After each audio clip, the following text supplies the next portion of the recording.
我搭過幾百次飛機，今日我會同你分享我用咗每次都睇到完美座位嘅詳細步驟，等你都可以做到。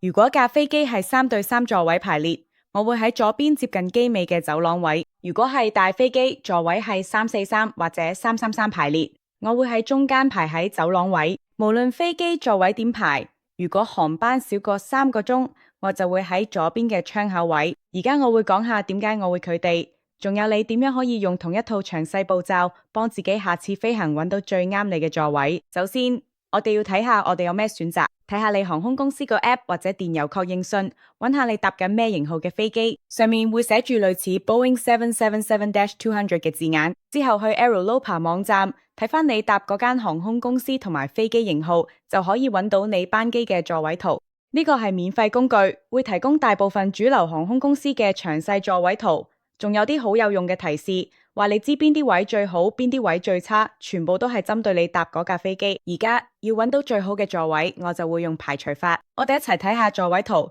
逐個範疇佢剔走佢你唔想要嘅座位，仲會解釋點解。中間位即刻剔走，中間位又逼又冇咁易出走廊，仲冇牆可以靠。如果你最後只係剩中間位嘅，其實都要知唔係所有中間位都一樣咁差。坐喺中間排嘅中間座位，實際上為你提供咗2個出口。因此，當你每次想要站立、伸展或使用洗手間嘅時候，你唔會要求同一位過渡座位嘅乘客起身，你都唔會遇到坐喺靠窗座位嘅人，每次想要離開座位嘅時候，都要求你企起身嘅情況。但希望你唔會淨係揀中間座位，嗰啲真係好慘。呢方面我幫唔到你。跟住我會剔除咗直接喺緊急出口前面嘅座位，好多呢啲位都唔可以向後躺，成程機都要坐直，對我嚟講真係唔得。最後排床位都唔要，佢哋幾乎冇得向後躺，又喺廁所隔離，而且通常飛機係由前面開始落機，你會係最後一個落機嘅人。我都會盡量避開咗近廁所嘅座位。如果你坐喺廁所3行範圍內，你會成日有走廊人流、噪音同埋味道。近廚房嘅座位我都通常唔睇。廚房係空中服務員聚集同準備飲品餐食嘅地方，所以你會成日有強光、噪音同埋手推車經過。廚房通常係經濟喺前面同飛機尾部。而家我哋講下緊急出口行嘅座位，我自己就唔太中意，但有冇旅客就話有多啲伸腳位，所以一定要佢。冇錯，呢啲位係真係有多啲空間俾你伸腳，但同時都係成架機最凍嘅位，有時仲喺窗，扶手通常都係固定咗，唔可以好似其他位咁上下喐。我自己就會避開緊急出口行嘅座位。甲板位都係有啲旅客好中意嘅一排座位，有時候訂呢排都真係幾合理。甲板位就係前面唔係另一排座位，而係一幅牆嘅嗰啲位，有時你會有多啲伸腳空間，而且唔使擔心有人向後靠壓住你嘅位。如果你帶住 BB 旅行，呢度都可以睇到 BB 搖籃，對新手父母嚟講真係可以改變成個旅程。但對我嚟講，甲板位嘅壞處多過好處。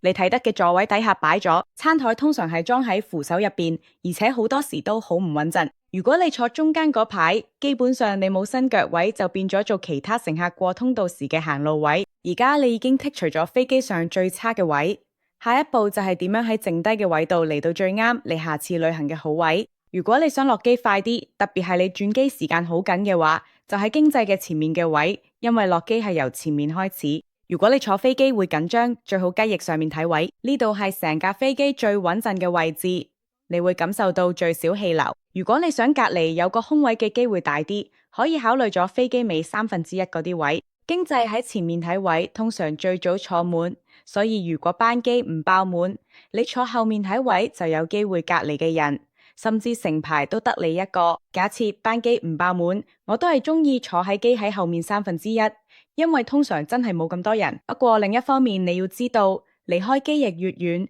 飛機會有多啲震盪，而且落機都會遲啲，因為通常係由前面開始落機。而家講下走廊位定窗邊位好。如果你想隨時起身都唔使問人，或者你知自己成程機都會去幾次廁所，或者想伸展下，或者你容易有幽閉恐懼症，咁你就應該喺走廊位。不過你要有心理準備，坐你隔離中間位同窗邊位嘅乘客，如果想起身，你都要等佢哋先行。如果你唔打算成日起身，又想有冇靠住瞓覺，或者想睇下靚景，佢就喺窗邊位啦。留言話我知你搭飛機中意坐窗邊定走廊位啦。大飛機嘅時候，我會喺右邊中間走廊位，有幾個原因。第一，我可以隨時起身；第二，中間嗰位有2個出口，所以佢唔使每次都叫我起身先可以出去。第三，如果我坐中間嗰排，我會喺右邊嗰個位，因為我係用右手，咁我食嘅或者用手提電腦嘅時候，可以伸隻手去走廊，而唔係伸去隔離乘客度。如果係33座位嘅飛機，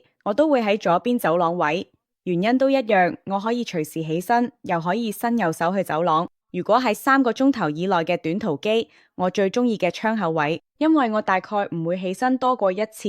而且冇人會煩我，叫我起身等佢出去。而家你已經知道咩位最啱你，咁我再教你幾招加分嘅選位策略，幫你升級艙位技術。如果你同另一個人一齊旅行，而你睇2個都想坐走廊位，可以預訂對面嘅走廊位，咁樣你喺技術上都算係一齊坐，可以隔住走廊傾偈，而且大家都可以享受到坐走廊位嘅好處。如果你哋係情侶，想試下8成行嘅人坐，可以喺一行唔爆滿嘅情況下，預訂一個走廊位同一個窗口位。通常冇人會坐喺2個陌生人中間嘅中間位，除非嗰個係最後剩低咗位。但係而家嘅機都幾乎爆滿，所以呢招比以前風險大啲嘅。記住要有心理準備。禮貌佢問坐喺中間位嗰位乘客，佢想唔想同你換去你嘅窗口位或者走廊位？咁樣你同你嘅旅伴都可以一齊坐，雖然其中一個要坐中間，但另一個都可以坐走廊或者窗口。如果你帶住小朋友一齊旅行，都要知道而家交通部有新規定，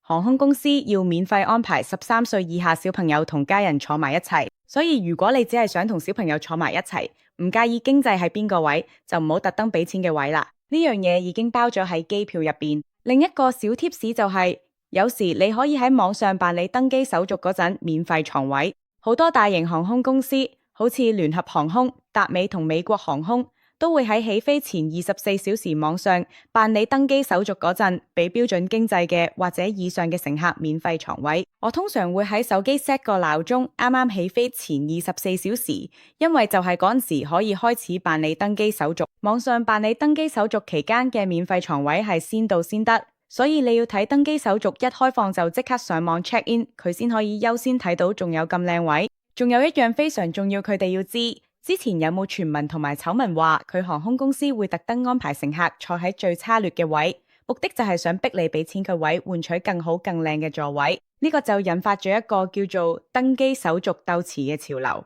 即係乘客會等到最後一刻先至 check in 佢住到時佢最差嘅位，好似機尾中間位已經俾咗早啲 check in 嘅人冇晒。如果你 check in 嗰陣冇得免費床位，而你又俾人安排咗一個你唔滿意床位，我自己覺得俾多啲錢佢個走廊位或者窗口位都值得，因為成程機會舒服好多。如果你想再進一步玩呢個小技巧，你已經 check in 佢，但係佢哋個你唔中意嘅位，或者你自己佢哋個位，但想睇下有冇更好嘅選擇可以咁做。去到機場之後，打開航空公司嘅網站，或者佢哋嘅 app 揾翻你班機嘅座位圖。通常喺起飛前大約1個鐘頭之內，你都仲有機會換位。有時換位係免費，有時就要收費，視乎你買咗咩類型嘅機票。但係呢個時候，座位圖就會開始顯示邊啲位真係冇人坐，因為大部分乘客到依家都已經喺床位或者分配床位，有機會經濟床會有成排位都冇人坐，你可以臨時換去嗰啲位床個着數。